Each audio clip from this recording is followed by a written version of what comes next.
Hi everybody. I promised to put a video together just to look at 3 basic escapes from neck pulling hand. You've seen a video of mine maybe, or if you haven't, please look it up and subscribe, where I'm showing how to use neck pulling hand. Apologise for the noise, there's a class going on. So neck pulling hand, in effect what I'm doing, I have to have some control on the other side. It's no good just me putting my hand through, because if I do it, just smash the hell out of me. Too easy. So I'm going to have some kind of control on the other arm as I put my arm through.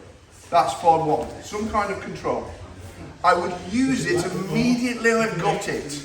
So I won't be going, oh, let's have a nice cuddle. Immediately I'm going to go to this hand, I will start to use it. I might bring him into here, I might knee, I might strike.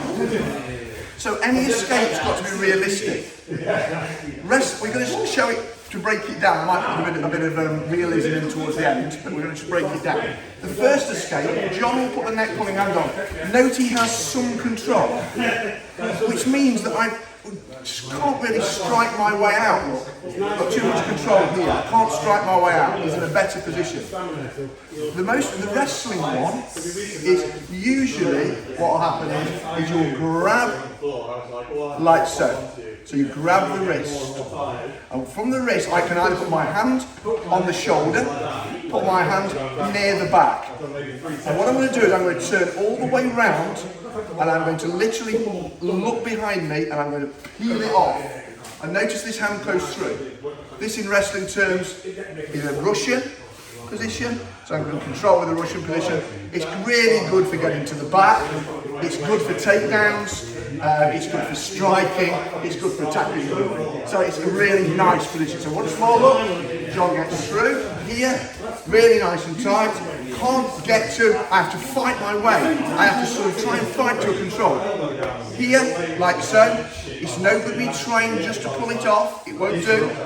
So I'm going to turn all the way around, and I'm going to really stretch it out to this position. So that's number 1. So we've just done number 1. I apologise for the noise, we're going to get that when the guys are training. Number 2 is one that you often see in martial arts, a very quick change.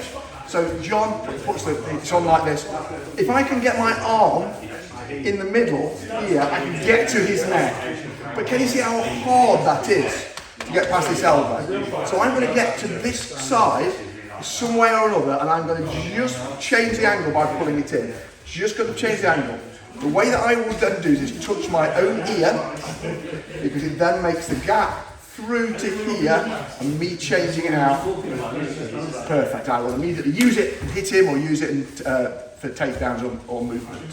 So watch again. Here I'm trying to get in the middle. I can't. I'm going to fight for control here.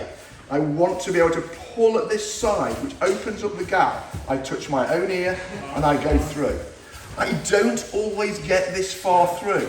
It might be in the battle, I get to here and I need to push out at this side. Then I can hit him. So number 2, easy bits.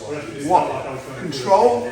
Make sure that there's some space. You can make a little bit of space by doing this. It's sometimes enough to put your hand in and take control. Sometimes it's just enough to put your hand there and go into this position, this controlling position. Again, there's a steering wheel, it's in one of my other videos. So that's number 2. And the third basic one, and there are others, but the third basic one you see is, if you imagine John's in control again, like this, and I'm struggling, I can't open this gap up, but I'm going to make him think I'm going down the middle. I can't even really get on this, every time I do he pushes my hand away.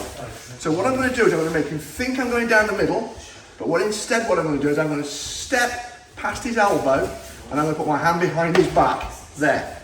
Look at this position. And literally in this position here, I'm going to keep this control now. Now I've got control.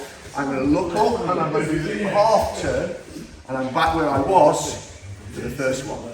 So let's just break it down again very quickly. John's not going to rough it just at the moment. So I'm here, look, in this position. I can't reach across because he's stopping me doing it. He's blocking me every time I try and put my arm in. The fact that he's blocking me opens up this ability for me to get this side. Don't push on it, he'll just go the other way. So in here, And what I'm going to do, look, is I'm going to just slightly step out and step into him and go round his back. And now I've got this position. So I'm now looking away from him slightly. I've now regained quite a lot of control. I'm going to push my chest up and I'm going to pop that out. And if I can't get it out, look, I'm going to be very similar to the first one, where I'm going to turn all the way around. And I'm now back out. So this is the best way to deal with neck guard in hand. And you've got to practice, you've got to actually think about how you might do this, how you might do this in reality. And it's not going to look pretty, but you might find that, there we go, it's not going to look pretty every time. It's not going to look pretty, but you might find you get into a grapple and do it. It doesn't matter, you've got to practice that with some element of reality to get out properly. But remember, the person who puts it on, immediately, you might be hitting, you might be wrestling, you might be taking down. I hope that's useful. Have fun with it. Send cash, postal orders, free gifts. I'm partial to chocolate and good whiskey. Have a great one.